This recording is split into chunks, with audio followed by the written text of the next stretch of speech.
Hello दोस्तों, हमारे YouTube channel Hindi stories में आपका स्वागत है। एक गांव में नमक का व्यापारी रहता था। उसके पास एक गधा था। व्यापारी रोज अपने गोदाम से दुकान तक नमक ले जाने के लिए गधे का इस्तेमाल किया करता था। वह नमक को बोरी में भरकर गधे की पीठ पर लाद देता और उसके साथ साथ चलता हुआ दुकान तक आता था। व्यापारी का गधा आलसी प्रवृत्ति का था। काम से बचने के लिए वह नित नए उपाय सोचता रहता था। गोदाम से दुकान तक के रास्ते में एक नदी पड़ती थी, जिस पर एक छोटा पुल बना हुआ है।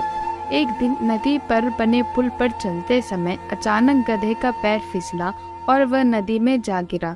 नदी के पानी से नमक की बोरी भीग गई। जब तक व्यापारी ने गधे को पानी से निकाला, तब तक बोरी में भरा बहुत सारा नमक घुल चुका था।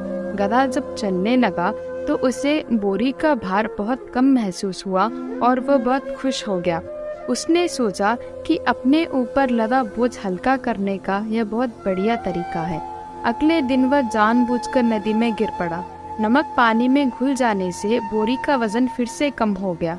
उसके बाद से वह हर रोज ऐसे ही करने लगा।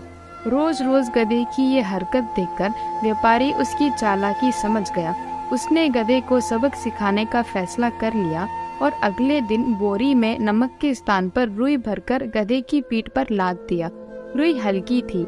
इसके बाद भी आलसी गधे ने सोचा कि क्यों न रोज की तरह नदी के पानी में गिरकर इस वजन को और कम कर लिया जाए।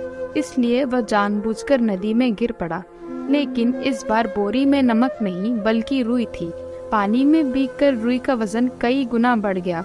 गधा जब उठकर चलने को हुआ तो इतना भारी बोझ से उसका बुरा हाल हो गया। उस दिन के बाद से उसने कभी आलस ना करने का निर्णय किया। सीख: आलस का फल कभी न कभी मिल ही जाता है।